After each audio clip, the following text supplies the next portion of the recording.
Irmãos, nós estamos continuando a exposição em Gálatas, capítulo 5, e hoje nós vamos começar falando de algo que muitas igrejas hoje não falam.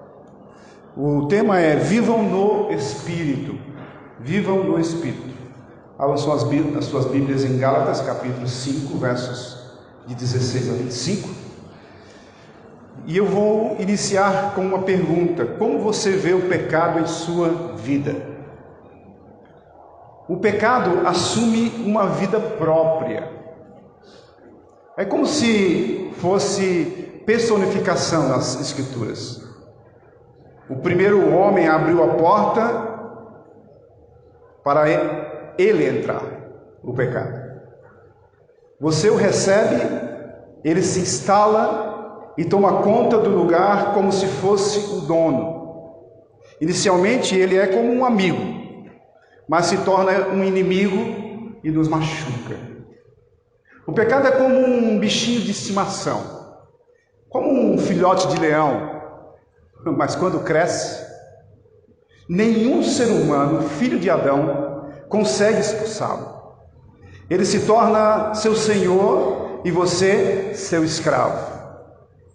O pecado é caro, mas se mostra barato. Quando nascemos, ele já nos acompanha. Ele reside no templo do velho homem. O pecado recebe oferta de sacrifício. O pecado corrói como a ferrugem. O pecado não é a lei. O pecado não é o diabo. O pecado tem vários nomes. Em 3 versículos de Gálatas 5, ele se manifesta com 15 nomes. Mas ele foi vencido. Obrigado. Ele foi vencido há quase 2 milênios atrás. Mas mesmo assim, ainda nos persegue. O crente descobre que o pecado está ativo no seu interior, como uma espécie de diabólico alter ego. Alguém que se considera uma segunda versão de si mesmo, de si próprio. Uma sombra do seu próprio eu, opondo-se, resistindo e distorcendo em menor ou maior grau todas as suas tentativas de fazer a vontade de Deus. Escreveu John Owen o seguinte: o pecado pode ser comparado a uma pessoa viva, chamada velho homem, com suas faculdades e propriedades, com sua soberania ou sabedoria, sua astúcia, sua sutileza e sua força. Nós vamos ler Gálatas capítulo 5, versos 16 a 25. Gálatas capítulo 5, versos 16 a 25, que diz o seguinte: digo, porém, o seguinte: vivam no Espírito e vocês jamais satisfarão os desejos da carne. Porque a carne luta contra o Espírito e o Espírito luta contra a carne, porque são opostos entre si, para que vocês não façam o que querem. Mas se são guiados pelo Espírito, vocês não estão debaixo da lei. Ora, as obras da carne são conhecidas, e são imoralidade sexual, impureza, libertinagem, idolatria, feitiçaria, inimizades, rixas, ciúmes, iras, discórdias, divisão, facções, invejas, bebedices, bebedeiras, orgias e coisas semelhantes a estas. Declaro a vocês, como antes já os preveni, que os que praticam tais coisas não herdarão o reino de Deus. Mas o fruto do Espírito é amor, alegria, paz, longanimidade, benignidade, bondade, fidelidade, mansidão, domínio próprio. Contra estas coisas não há lei. E os que são de Cristo Jesus crucificaram a carne com as suas paixões e os seus desejos. Se vivemos no Espírito, andemos também no Espírito. Vamos orar mais uma vez. Obrigado, Senhor, pela Tua palavra. Obrigado, Senhor, pelo Teu amor por nós.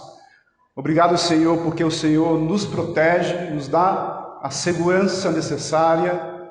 Nós podemos enxergar a suficiência do nosso Deus, mas temos que lutar todos os dias, sabendo o quanto essa batalha é difícil, mas sabendo que o Senhor já a venceu.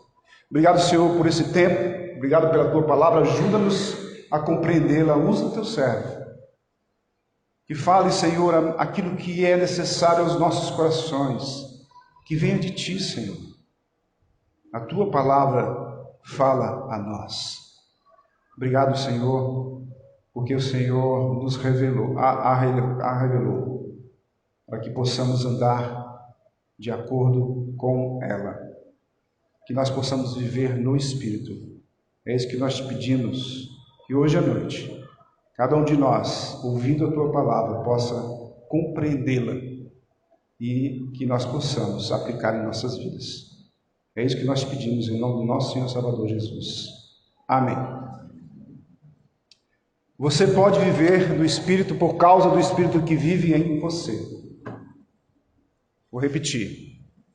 Você pode viver no Espírito por causa do Espírito que vive em você. Nós olhamos 4 realidades da nossa vida cristã. 4 realidades. Primeira, você vive no Espírito. Se você é cristão, você vive no Espírito. Dos versículos 16 a 18, Paulo ele vai começar a nos ensinar acerca disso. Paulo irá dizer que se seus desejos o guiarem às qualidades mencionadas no versículo 22 e 23, então você pode deduzir que o Espírito Santo está o guiando. Você está andando no Espírito? Essa é a pergunta que devemos fazer para todos nós. Você pergunta para você mesmo. Você está andando no Espírito? E Paulo ele vai nos mostrar de uma forma bem direta. Ele começa logo no versículo 16, Paulo usa o imperativo do verbo andar. Ele diz, andai. É uma ordem. Ele está dando uma ordem para nós. Você deve andar, viver, mas deve tomar cuidado em não confundir seus sentimentos com a direção do Espírito Santo. Porque às vezes a gente pensa que os nossos sentimentos está correto em relação à direção do Espírito Santo. Porque nós somos muito emotivos. Nós entendemos que somos assim porque Deus nos fez assim.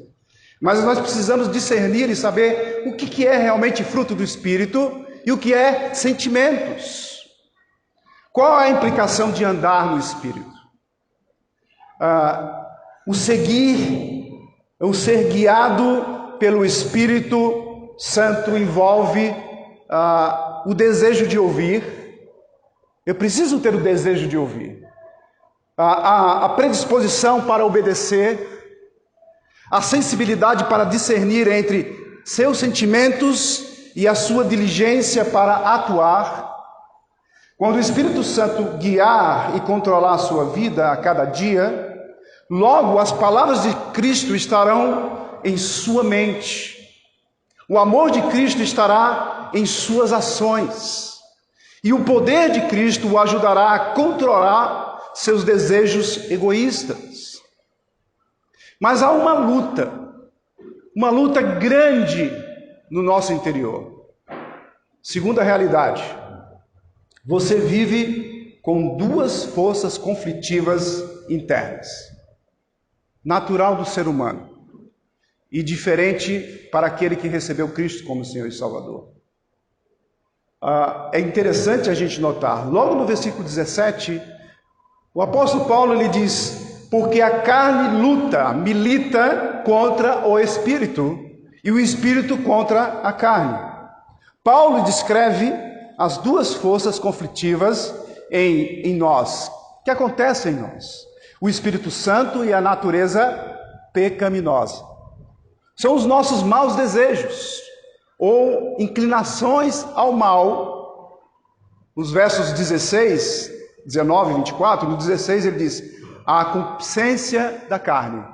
No versículo 19 ele diz, obras da carne, prostituição, impureza, lascívia e etc. No versículo 24 ele vai dizer, suas paixões e concupiscências. Paulo não diz que estas forças são iguais, o Espírito e a natureza. Não, óbvio que não. O Espírito Santo é muito mais forte. Nós sabemos disso. Mas se nós dependemos da nossa própria sabedoria, se tratarmos de seguir o Espírito Santo em nosso próprio esforço humano, falharemos. Mas você pergunta assim, mas pastor, o que significa isso? Se eu me esforço para seguir o Espírito, se eu me esforço para que o Espírito Santo me leve, me direcione, quer dizer que isso vai fazer com que eu fale? Sim, porque o esforço está sendo seu. Os hábitos pecaminosos tornaram-se uma parte tão entranhadas em nós mesmos, que tentar destruí-los assemelha-se ao decepar de uma mão ou arrancar um dos olhos, como a gente vê, conforme a gente viu e vê lá em Mateus capítulo 5, versículo 29 e 30. Assim, o crente se vê em um conflito como parte de si mesmo. A carne milita com o Espírito e o Espírito contra a carne, para que não façais o que porventura seja do vosso querer. Qual é o vosso querer? É que o nosso querer é justamente satisfazer o nosso Deus. Esse é o nosso querer. Mas a luta constante e com nossas próprias forças nos leva a não obedecer a Deus como deveríamos fazer. A cada fase de sua vida, ele se vê forçado a confessar juntamente como Paulo. Paulo diz lá em Romanos capítulo 7, versículo 19 a 20, porque não faço o bem que prefiro, mas o mal que não quero, esse faço. Já não sou eu quem o faz, e sim o pecado que habita em mim. Romanos capítulo 7, versos 19 e 20. Nossa única via de liberdade de nossos desejos naturais para o mal é por meio do poder do Espírito Santo. Você sabe disso. Nós sabemos disso. Terceira realidade. Você vive atraído pelas obras da velha natureza. Não tem como você dizer que você não é atraído. Todos nós somos, por causa da velha natureza. Todos temos desejos naturais para o mal, e não os podemos ignorar. Para seguir o Espírito Santo, que é o nosso guia, devemos enfrentar os desejos naturais para o mal com decisão. Se você olhar o versículo 24, vai dizer que você tem que crucificar os desejos. Crucificar os seus desejos maus. Esse é a saída que você deve ter. Mas como nós podemos fazer isso? Nós vamos ver mais adiante. Esses desejos incluem pecados óbvios na área da sexualidade, por exemplo. Nós podemos ver aí no versículo que ele começa falando sobre imoralidade, prostituição. A palavra lá no grego é porneia, que a gente já ouviu várias vezes, é bem conhecida. A segunda é a impureza, uma vida devassa. E a terceira é a indecência, lascívia, sexualidade descontrolada. Essas três é na área da sexualidade. Nós podemos ver, por exemplo, que Paulo também fala sobre os outros dois nomes do pecado, que é a idolatria, é na área da religião, a idolatria, que é a substituição de Deus. Qualquer coisa que nós substituímos Deus, nós estamos idolatrando. E a feitiçaria, que é a falsificação da obra do Espírito, também está na área da religião. Também inclui pecados menos óbvios, que destroem os relacionamentos, E isso é uma coisa interessante, porque esses pecados, ele vai destruindo os nossos relacionamentos de uma forma sutil, muitas vezes. Às vezes nós nem percebemos, e às vezes nós percebemos, é lógico. Por exemplo, destroem os relacionamentos como a ambição. A ambição é uma competitividade egoísta. O ódio, que é a ira, que é uma expressão de raiva que nós temos constantemente uns com os outros, e nem atinamos para isso, como algo que é pecado, algo que Deus condena. Também nós temos o ciúme, que é o zelo no interesse, o ego faminto. Temos também a rivalidade, a hostilidade, a atitude antagônica. Temos a inimizade, porfias, que quando você é polêmico em muitas coisas e gosta de provocar brigas. E às vezes nós fazemos isso sem percebermos.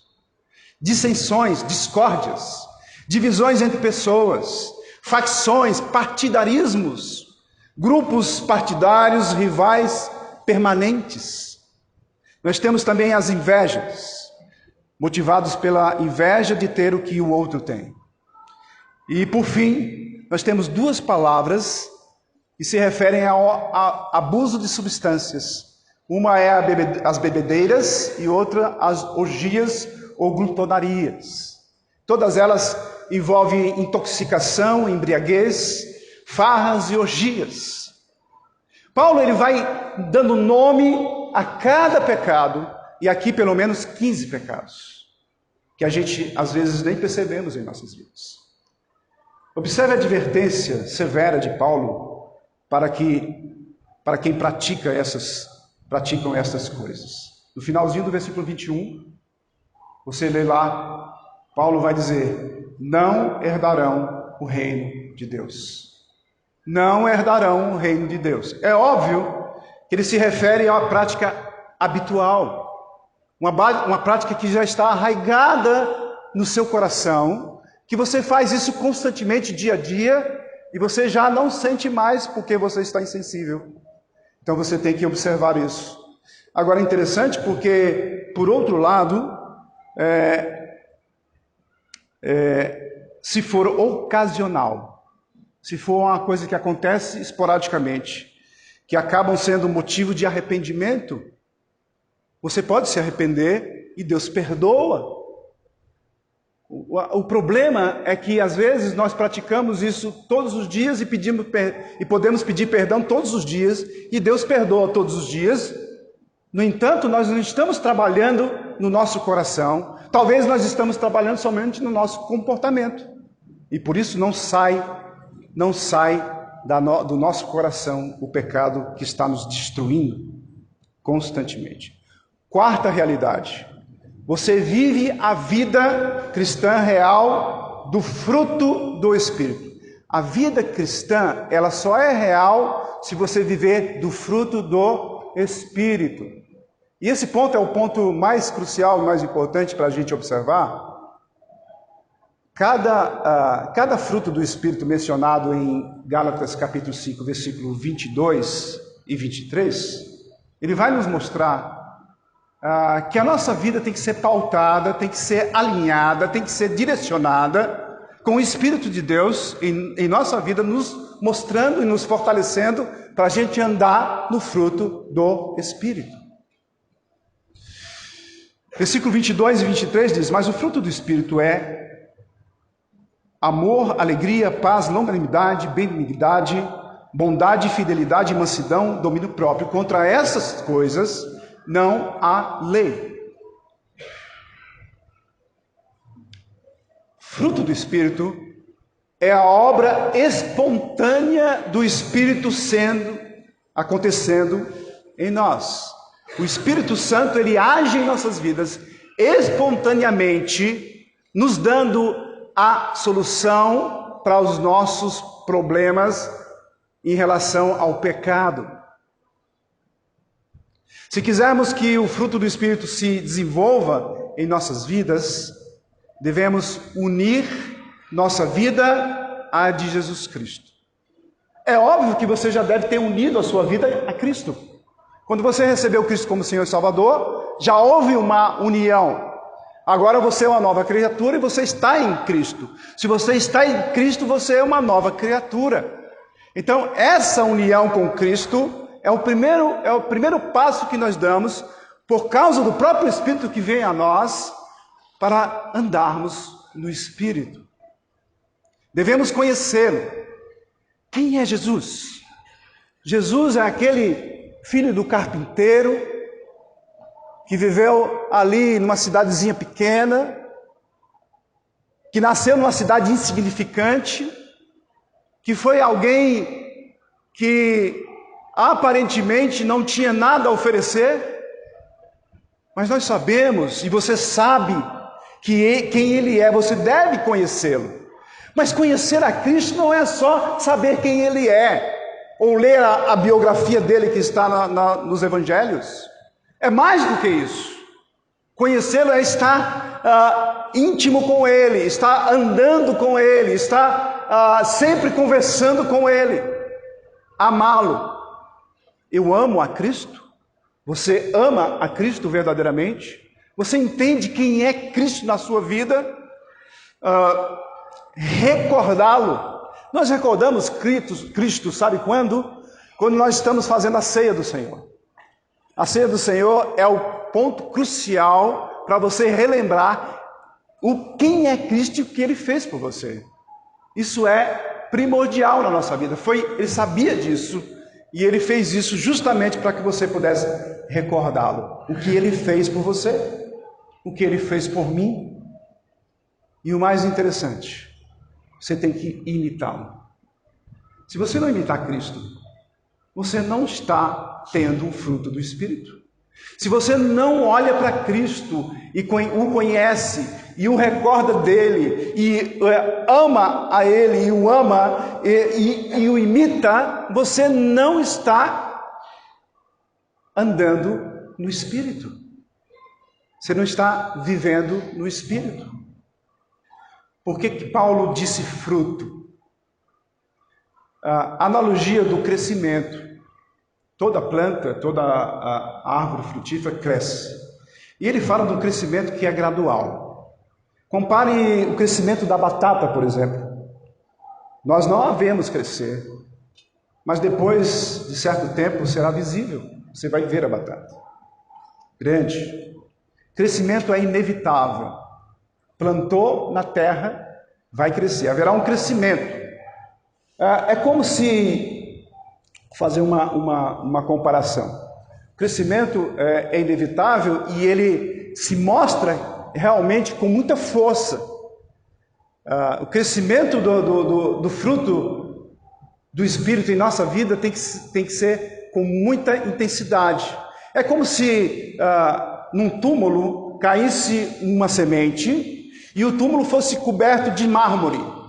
E essa semente crescesse, e quando chegasse no mármore, quebrasse o mármore.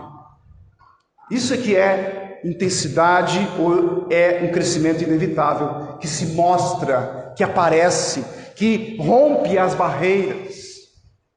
O crescimento se desenvolve nas raízes internas. As maçãs não dão vida, elas são sinal de vida que a árvore está viva. É um sinal que a árvore está viva, porque vem da raiz, passa pelo tronco, passa pelos caules, vai a folha e nasce o fruto, a maçã.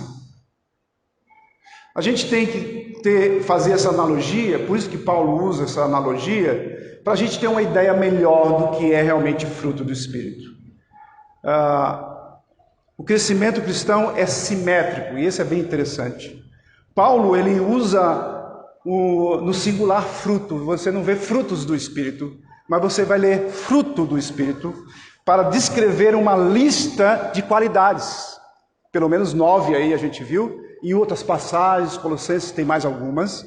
E em outras passagens tem mais outras, mas o mais interessante é você notar que essas qualidades que crescem sempre em conjunto na pessoa cheia do Espírito. Elas estão em simetria, conformidade umas com as outras e crescem todas juntas. Jonathan Edwards, ele disse o seguinte, ele explica que isso dá da seguinte forma: existe uma concatenação, um encadeamento, uma ligação das graças do cristianismo. Tudo junto, não há separação, vai acontecendo junto na nossa vida cristã, no nosso interior. Isso significa, por exemplo, uma parte do fruto do Espírito não cresce. Não é só uma parte do fruto do Espírito que cresce, sem que todas as outras partes também cresçam. Por exemplo, algumas pessoas têm temperamento gentil e diplomático, uma amabilidade, mas o sinal de que isso não se deve à obra do Espírito Santo é que tais pessoas, via de regra, não são ousadas ou corajosas, comprometidas ou fiéis, fidelidade.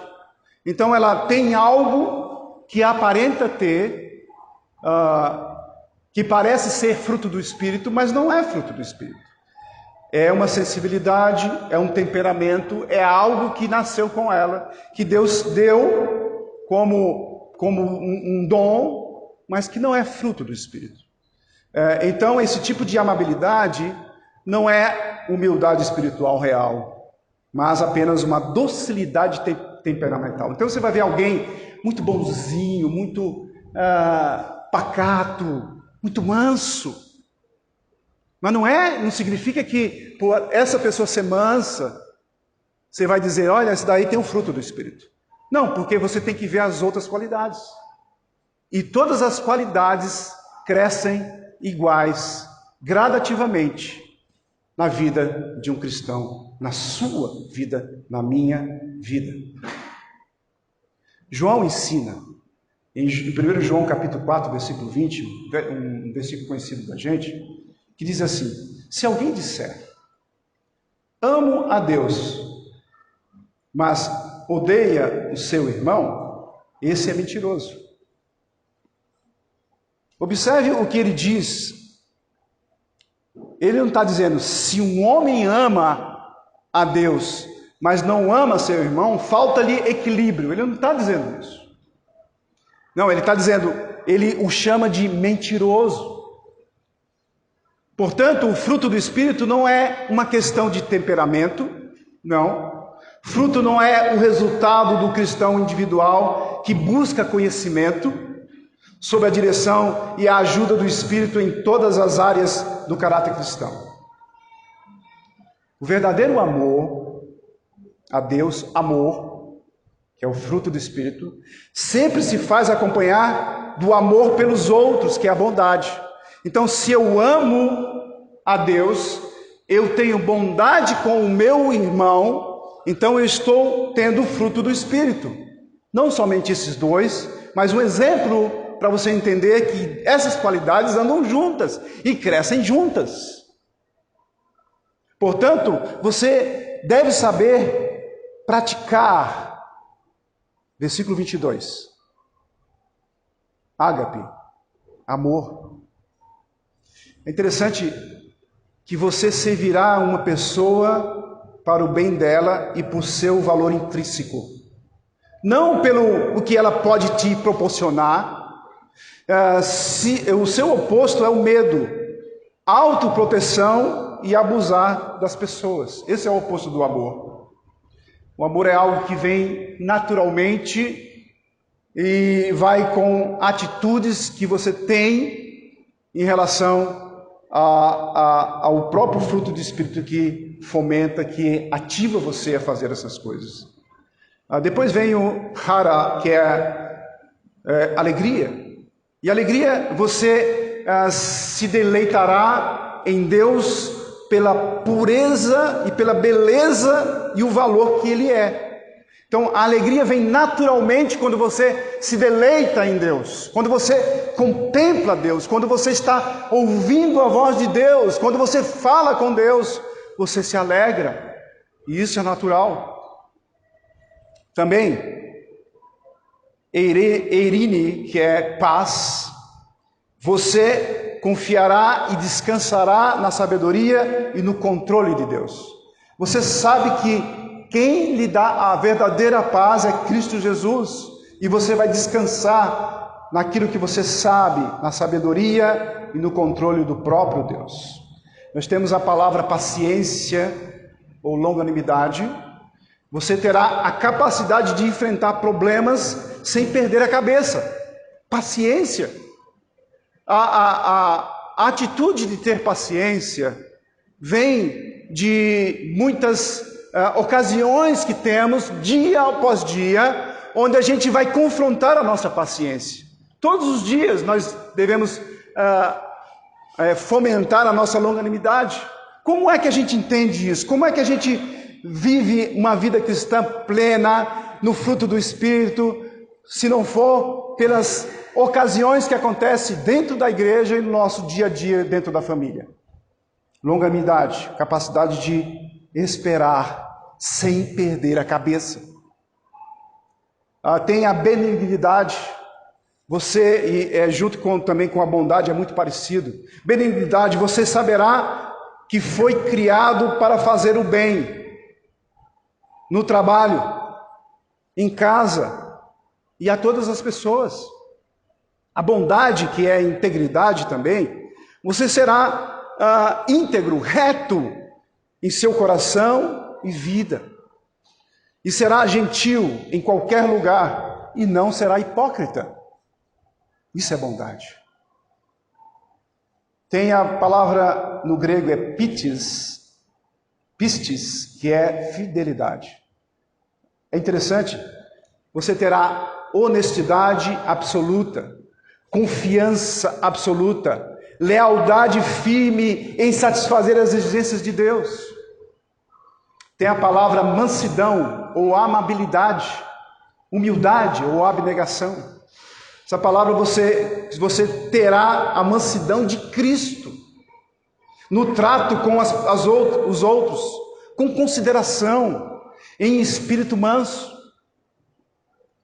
Tem a palavra também, a última nessa relação, que é domínio próprio.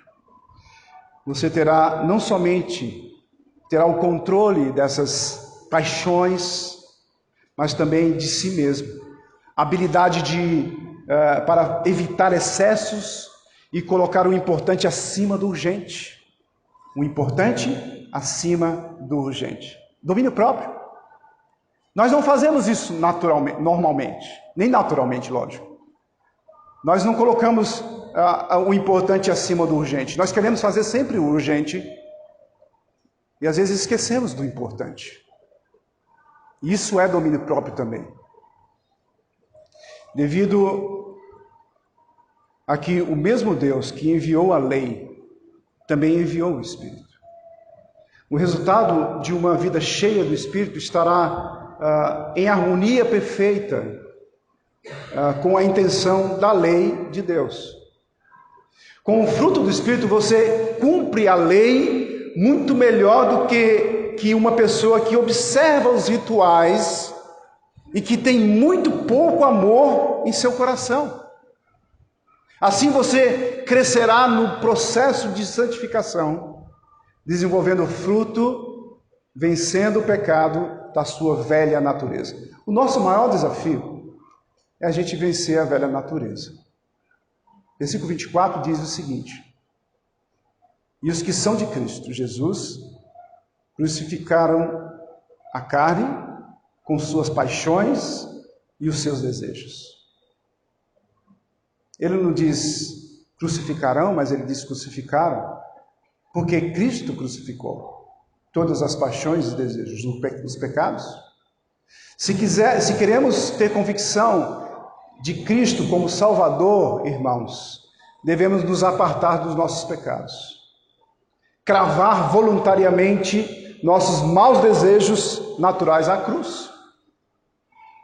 Entretanto, como cristãos, ainda temos a capacidade para pecar. E aí é o problema nosso. Porque se Cristo tivesse eliminado o pecado da gente já no ato da nossa conversão, seria muito bom. Mas não. Por causa do pecado, nós vivemos uma luta constante. E precisamos vencer o pecado todos os dias. Não foi só naquele momento que você entregou sua vida a Cristo. Não, é um processo de santificação, dia após dia. Como podemos, no Espírito, produzir frutos em nossa vida cristã? Paulo, ele fornece a resposta de imediato. Primeiro, precisamos lembrar que somos de Cristo Jesus. Versículo 24 fala sobre isso. De Cristo Jesus, nós somos de Cristo. Esse é o primeiro passo. Parece que muitas vezes nós não esquecemos disso. Nós somos de Cristo. Ele nos comprou. Ele é o nosso dono, Ele é o nosso Senhor. Nós somos escravos dele. Com uma diferença, óbvio. Mas somos escravos. Essa é a grande diferença. Nós precisamos lembrar que somos de Cristo Jesus. Tudo o que é dele é nosso. Sabia disso? A gente sabe disso. Tudo que é dele é nosso. Somos aprovados pelo Pai por causa dele. Somos livres para reconhecer onde erramos na carne. Somos livres porque o Espírito de Deus que está em nós nos faz discernir onde erramos. Somos livres para confessar onde temos falhado. Somos livres para perceber onde confundimos nossos dons ou caráter natural com o fruto do Espírito. É o que a gente está aprendendo hoje. Como eu consigo discernir isso? Olha, eu sou uma pessoa muito boa nesse ponto aqui, eu sou muito bom. No final das contas, eu sou muito irado. Ou eu gosto de contendas, eu gosto de brigas. Ou eu sou uma pessoa que eu sou manso, mas na realidade eu sou manso, mas eu peco em outras coisas. Então, isso não é fruto do Espírito. É isso que Paulo está nos ensinando aqui. Temos que nos perguntar, não apenas o que fazemos de errado, mas por que fazemos errado. Você se pergunta para você mesmo, por que eu faço errado? Porque talvez achar os nossos erros a gente encontra. Pergunta para o seu cônjuge os seus erros que ele vai dizer. Não é verdade? Só perguntar para o seu cônjuge sinceramente, ele vai dizer, o teu cônjuge vai dizer a verdade. E você vai ter que aceitar. Às vezes você fica com raiva. Não é assim. Mas é assim. Nós não nos conhecemos verdadeiramente, mas aquele que vive conosco conhece bem direitinho. E a gente tem que saber lidar com isso. Então, nesse sentido, nós temos que fazer essa pergunta para nós mesmos. Por que fazemos errado? Para quebrar o pecado no nível motivacional e não apenas no comportamental. Porque o pecado ele só é quebrado no motivacional. Naquilo que você mais anseia, naquilo que você mais corre atrás, naquilo que mais chega a você, naquilo que te envolve muito mais. É motivacional. Agora, eu não posso quebrar o pecado no comportamental. Eu tenho falado isso e você tem que aprender isso. Não adianta você quebrar o pecado no comportamental. A gente falou hoje pela manhã. Se eu tenho problemas em ver alguma imagem no computador, a primeira coisa que você vai fazer é não olhar mais a internet. Aí você vai ter problemas. Porque você vai trabalhar numa empresa que tem internet, que você vai trabalhar no computador, que está lá para você acessar constantemente.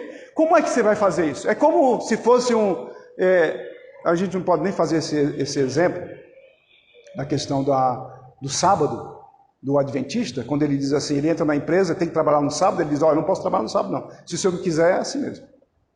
Não sei se essa analogia cabe, Mas o contrário é você tentar evitar as coisas pelo comportamento.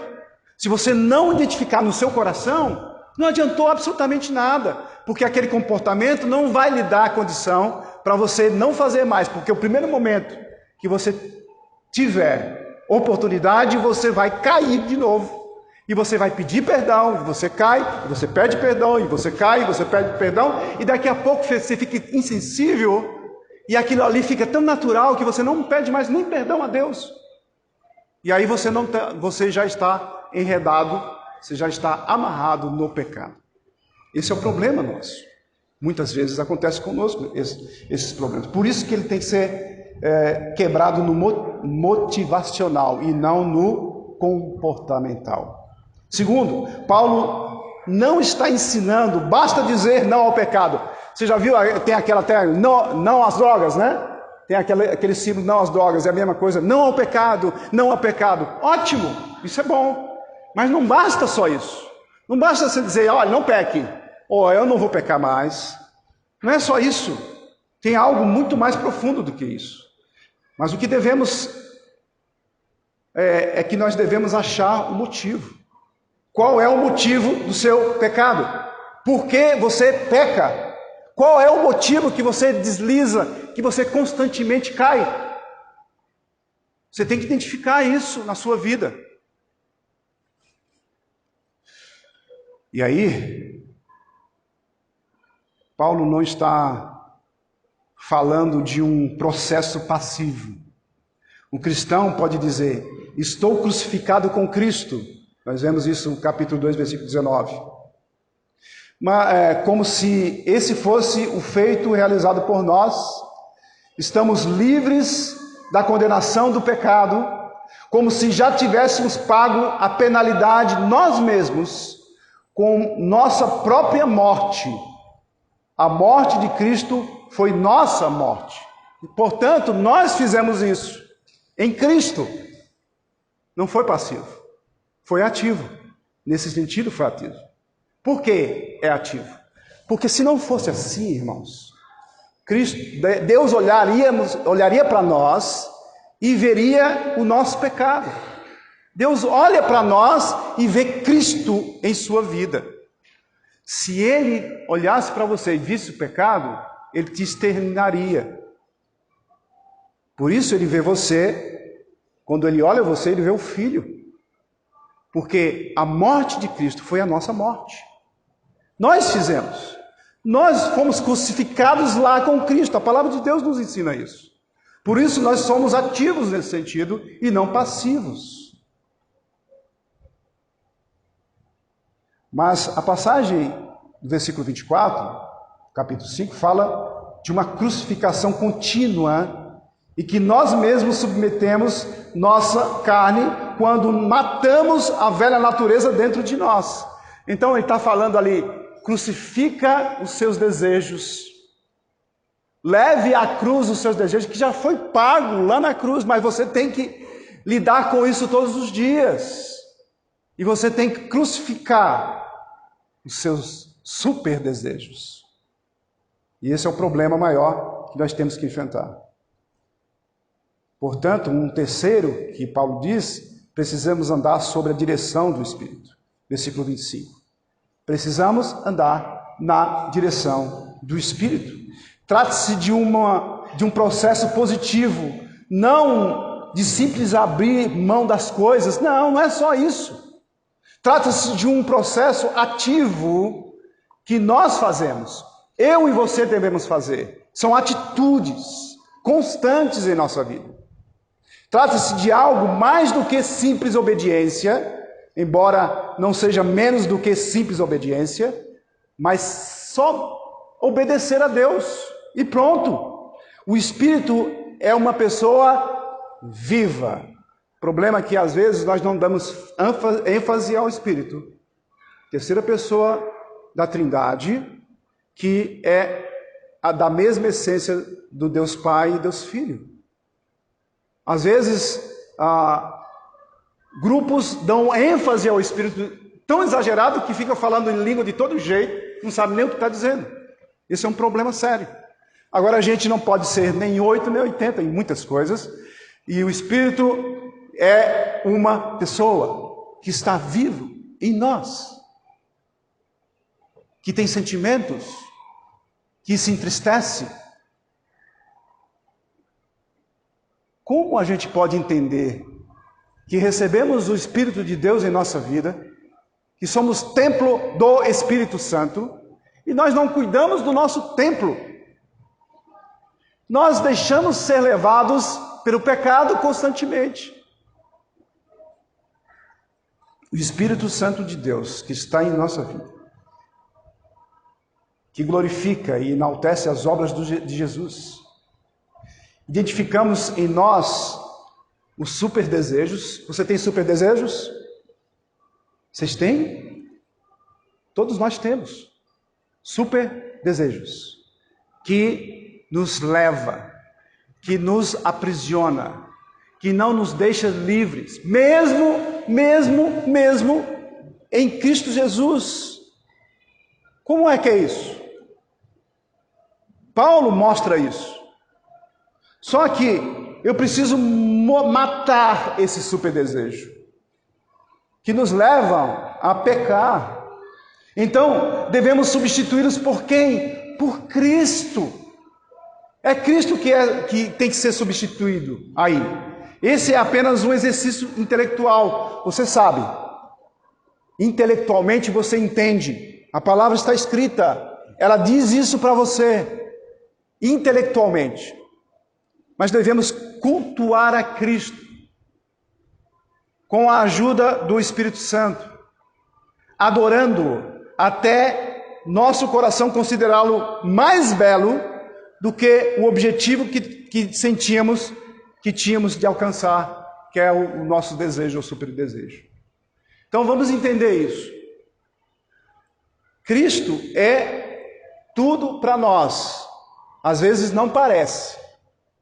Cristo é superior a todas as coisas. Cristo é Deus. Ele se submeteu e se esvaziou por nós. Ele está aí para nos ajudar. Ele diz que vive conosco até a consumação dos séculos. Ele está conosco dia após dia. Ele visita a igreja. Ele está andando no meio da igreja. Agora, como a gente encara Deus, Jesus Cristo, em nossa vida? Como a gente olha para Cristo? Como a gente adora Ele? É interessante a gente notar que o próprio Senhor Jesus Cristo disse que nós devemos adorar a Deus com todas as nossas forças. Todas.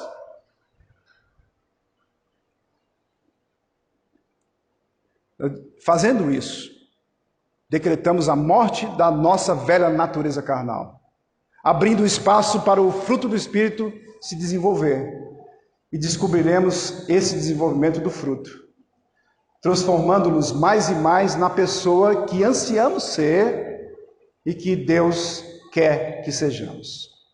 O que nós podemos concluir com isso? Versículo 25 diz: se vivemos no Espírito, andemos também no Espírito. É uma condicional de se, sempre é condicional se, dizendo, já que, na realidade seria a tradução melhor, já que vivemos no Espírito, andemos também no Espírito. Então, nesse sentido, eu não tenho desculpas para não viver no Espírito. Deus está interessado em cada parte de nossas vidas, não só espiritual, é todo o seu ser, do dedinho do pé, da unha, do dedo mindinho até o último fio de cabelo mais longo da sua cabeça. Não existe nenhum espaço que Ele não queira de você como alguém que é dele. Eu não posso viver parte com Deus, ou parte minha entregue a Deus. Não, é todo o meu ser. Todo o meu ser. Ao viver pelo poder do Espírito Santo, devemos render cada aspecto da nossa vida a Deus. Cada aspecto, emocional, física, social, intelectual e vocacional, abrange toda a sua vida. Ah, não, mas eu estou tão corrido, eu estou buscando a minha vocação. A minha vocação é ser um médico, um profissional na área de medicina. Ótimo, ótimo. Mas ele quer também que a sua vocação seja dele. Eu vou ser um ótimo advogado. Eu vou fazer de tudo para ser um ótimo profissional. Mas a sua profissão também é dele. Eu vou fazer halterofilismo. Eu vou melhorar o meu corpo. O seu corpo é dele. Eu tenho muitas emoções. Eu vou assistir um filme de muita emoção. Um filme de muita ação. É dele também. Esse emocional também é dele. Tudo é dele. O problema é que às vezes nós pensamos que uma parte é dele. Olha, quando eu vou para a igreja é dele. Mas quando eu estou no trabalho já não é mais dele. Tá, mas você não pensa assim, é óbvio. Mas a gente age assim, irmãos. A gente age dessa forma. Achamos que há uma separação, uma dicotomia. Isso é errado, nós aprendemos errado em relação a isso. Social. A minha vida social é dele. O social que eu vivo na minha família e que eu vivo na minha igreja é dele. Eu preciso fazer bem isso. Tanto viver na família como viver na igreja. Da mesma forma que eu vivo na família, eu tenho que viver na igreja, porque a igreja é família. Intelectual. Óbvio. O meu intelecto é dele. E toda a sabedoria, toda a capacidade, toda a inteligência que você tem é dele. Por isso, a tua mente é dele. Você consagra a tua mente a ele. E todo o seu ser. Nós somos consagrados a Deus. Nós somos levados a adorar a Deus e nós não vamos adorar a Deus no templo. Nós levamos o templo para a adoração. Porque o templo é você e eu. Eu vou para a igreja, para o templo, eu vou lá para a igreja para adorar o Senhor. Não, você está levando você mesmo para a adoração, porque você é o templo do Espírito Santo. Esse é um erro nosso, a gente esquece disso. Esse é um templo, cuide dele.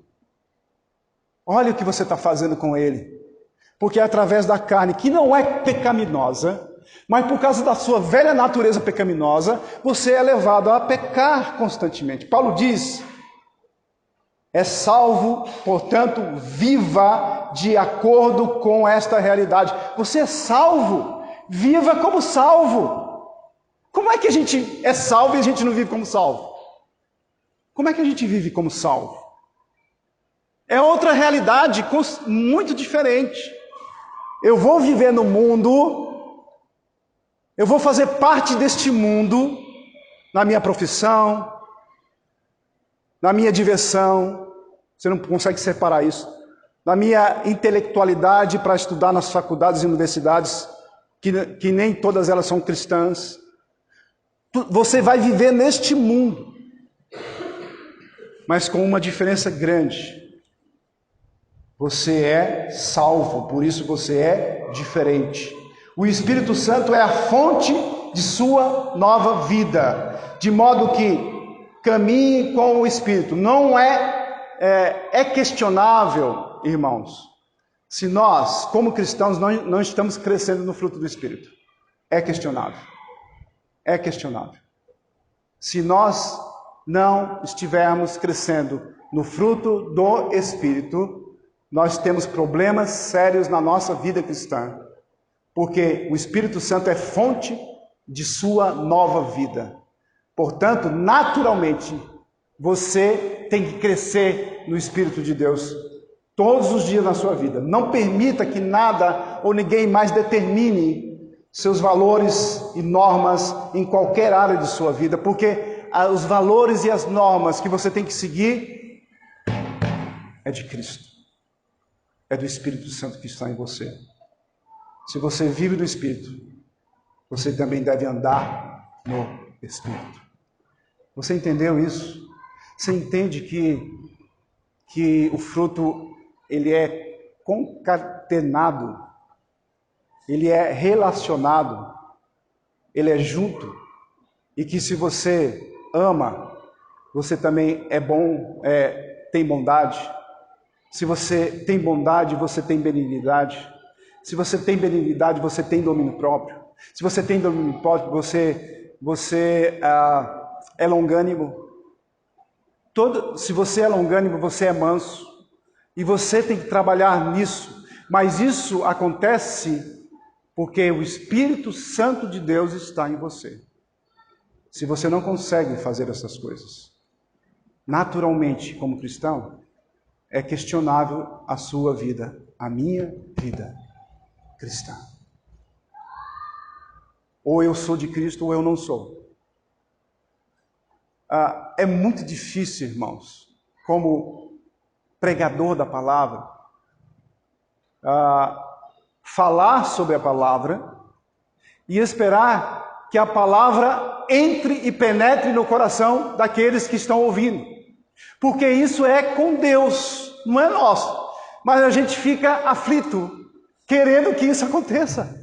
A gente, se possível fosse, abriria o coração ou a mente das pessoas e colocava lá a palavra do Senhor, que é viva e eficaz, que nos dá vida em abundância, que nos dá alegria de viver em Cristo Jesus, que nos mostra quem somos diante de Deus, que sabemos que nós pertencemos a Ele, temos a alegria de viver constantemente na Sua presença. Corindel. Constantemente na sua presença. Toda a vida na presença de Cristo, vivemos em harmonia com Ele. Por que muitas vezes nós somos impedidos de viver em Cristo Jesus? Por causa do pecado. O pecado se torna insensível. Ele se aloja na nossa vida. Ele toma conta da nossa vida. E a gente nem percebe. Por isso, como cristãos verdadeiros que somos, nós devemos olhar para o Espírito Santo de Deus que está em nós e dizer: Senhor, cuida de mim, mude a minha vida, tira todo o pecado que está em mim. Se há alguma coisa errada no meu coração, tira, me mostre o que está errado no meu coração, para que eu tire, para que eu corte fora e lance fora. É isso que nós temos que fazer como cristãos, para a honra e glória do nosso Deus. Amém? Senhor, nosso Deus e Pai, em nome de Cristo, nós te louvamos e adoramos o teu nome. Em nome de Cristo, nós ouvimos a tua palavra. Em nome de Cristo, o Senhor nos trouxe até aqui esta noite. Obrigado, Senhor, porque o Senhor é bom e a sua benignidade dura para sempre. Obrigado, Senhor, porque o Senhor renova cada dia a tua misericórdia. Obrigado, Senhor, porque o Senhor derrama sobre nós todos os dias a tua graça. Obrigado, Senhor, pela tua igreja, por esta igreja local que está aqui, que o Senhor preservou, abriu, que o Senhor está cuidando dela. Senhor, tenha misericórdia dos jovens desta igreja, tenha misericórdia dos adultos desta igreja, tenha misericórdia do pastor desta igreja, dos líderes desta igreja. Senhor, derrame a tua graça na nossa vida, que essa igreja cresça mais, que ela se fortaleça, que ela ande nos caminhos do Senhor, que ela seja luz para as trevas que estão em volta dela. Ó Senhor, dai-nos a tua paz, dai-nos, Senhor, a tua segurança, dai-nos a convicção de quem nós somos e de quem o Senhor é em nossa vida. Para a honra e glória do teu nome nós oramos, em nome de Cristo. Amém.